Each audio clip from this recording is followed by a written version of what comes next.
Hello everyone, this is Azad new watching cams academy. So हम लोग discuss करने वाले हैं इस वीडियो में द एस एनालिसिस को, जो एनसीईआरटी में बायोमोलिक्यूल वाले टॉपिक में डिस्कस किया गया है। इससे पहले वाले वीडियो में 10 मिनट शो में हम लोगों ने डिस्कस किया था जो हमारा ऑर्गेनिक मैटर का कैसे हम लोग एक्सट्रैक्शन करते हैं और क्या क्या चीजें हमें निकलते हैं, वो चीजें हम लोग डिस्कस करी थी ना, ऑर्गेनिक कंपाउंड्स के बारे में।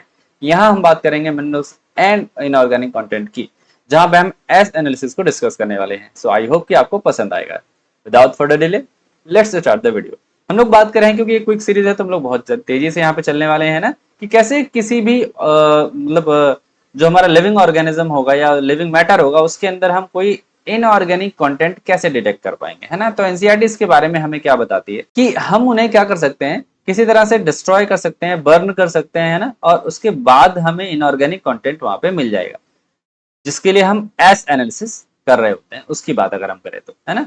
तो वहां पे हम क्या करते हैं, बेसिकली एस एनालिसिस करते हैं। एस एनालिसिस इज यूज्ड एक तरह से to identify the inorganic elements and compound जो उसके अंदर प्रेजेंट होते हैं, या कोई सॉल्ट उसके अंदर प्रेजेंट है, तो वो चीजें हमें यहाँ पे देखने को मिलती है।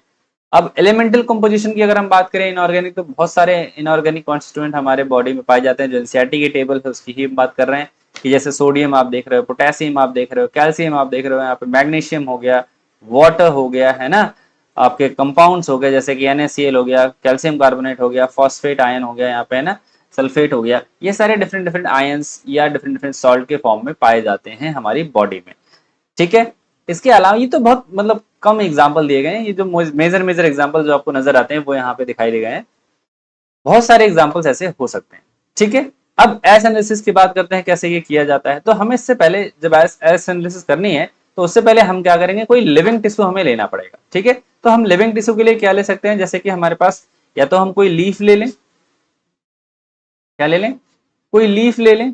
ठीक है। या जैसे एनिमल पार्ट अगर लेना है तो लिवर का पीस वगैरह हम लोग ले सकते हैं, है ना।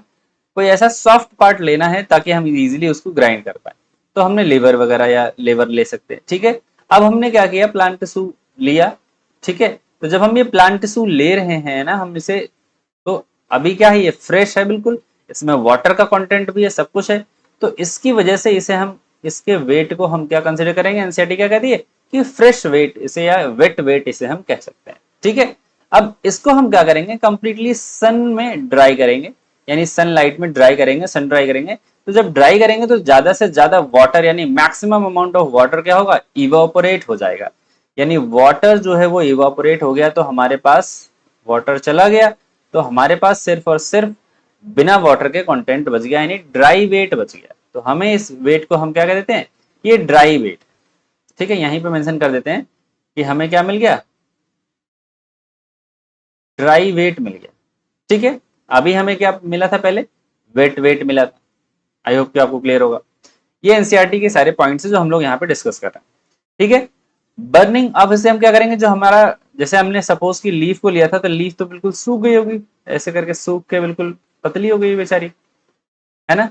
तो अब इसमें पानी तो है नहीं।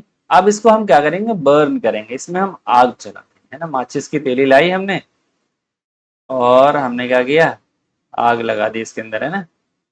तो जब हम इसे बर्न करेंगे तो होगा क्या, अब आपको पता है कि कोई भी ऑर्गेनिक मैटर अगर बर्न किया जाता है ना, जैसे कि ये लीफ है, तो लीफ को अगर आप बर्न करोगे तो थोड़े समय बाद ये क्या होगा, जब इसे आप बर्न करोगे तो यहाँ पे पाउडर सा कुछ बच जाएगा, है ना। और इससे निकलेगा क्या, जो भी ऑर्गेनिक मैटर इसके अंदर होगा, यानी जो भी और कार्बन का कंटेंट होगा, ये कार्बन का कंटेंट क्या करेगा, CO2 के फॉर्म में रिलीज हो जाएगा। और साथ में जब ये ऑक्सीडाइज होगा तो यहाँ वाटर भी बनेगा, वाटर के फॉर्म में भी वाटर का मॉलिक्यूल इवापोरेट हो जाएगा वाटर वेपर के फॉर्म में। ठीक है। बचेगा जो हमारा यहाँ पे है, ये ऐश है, ये राख जो है वो बच जाती है। अब इस राख के अंदर ही है जो भी हमारा इनऑर्गेनिक कंटेंट है, वो रेजिड्यू जो हमारा मिला है वही हमारा यहाँ पे इनऑर्गेनिक कंटेंट के फॉर्म में हमें मिल जाता है। ठीक है। तो वही इनऑर्गेनिक मटेरियल जो हमारा है वो एस कहलाता है। अब इसमें बहुत सारी चीजें हो सकती हैं, है ना। क्या क्या हो सकती हैं, बहुत सारे एलिमेंटल हो सकते हैं, जो एलिमेंट है वो हो सकते हैं, डिफरेंट डिफरेंट सॉल्ट्स हो सकते हैं, आयंस हो सकते हैं, ये हमारे हो सकते हैं। जैसे कैल्शियम हो सकता है ना, बोन्स में कैल्शियम वगैरह पाया जाता है। जैसे सपोज करो कि हम लोग क्या करते हैं, जो हमारा दाह संस्कार होता है वहां पे फिर जलाया जाता है, तो वहां पे क्या होता है, राख वाख मिलती है हमें, तो उसमें क्या होता है, कैल्शियम हो सकता है, फॉस्फेट होता है, बोन के रिमेन्स, है ना।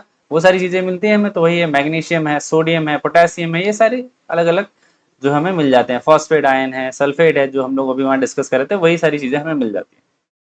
बट क्या चीजें नहीं होती, अगर आप सोचो तो कोई भी ऑर्गेनिक कंटेंट नहीं होगा, यानी ना हमें यहाँ पे प्रोटीन देखने को मिलेगा, ना ही कार्बोहाइड्रेट देखने को मिलेगा, ना ही हमें लिपिड देखने को मिलेगा, ना ही न्यूक्लिक एसिड, यानी कोई भी ऑर्गेनिक कंटेंट यहाँ पे देखने को नहीं मिलेगा।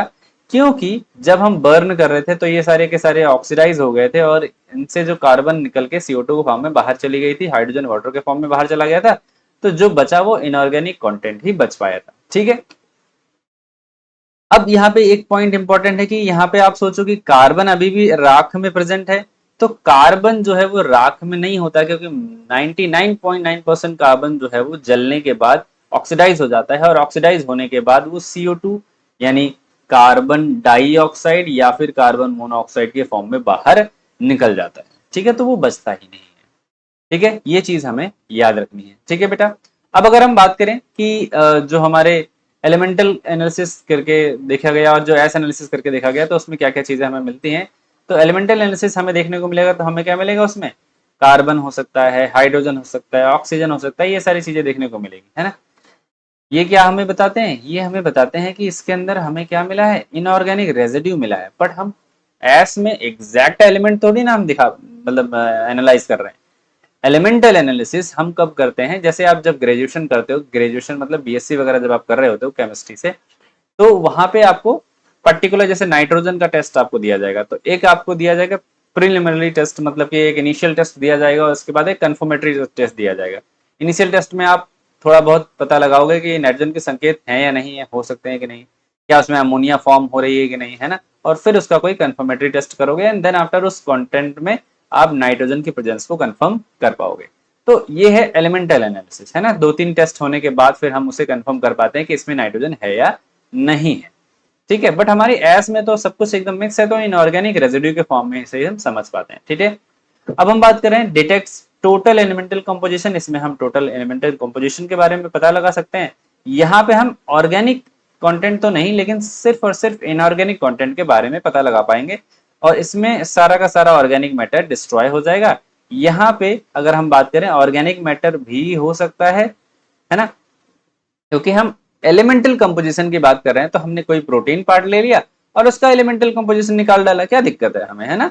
तो वहां पे हमें एलिमेंट्स मिलेंगे ना, लेकिन हमने लिया क्या था, प्रोटीन पार्ट लिया था। तो बेसिकली ये चीजें हमें समझनी थी। आई होप कि आपको यहाँ तक चीजें समझ में आई होंगी, एंड अगर समझ में आई है तो एक लाइक जरूर कर दें, सब्सक्राइब कर दें, और जिसको जरूरत है उसको जरूर सेंड करें। सो मिलते हैं नेक्स्ट वीडियो में। Till then keep smiling and keep learning.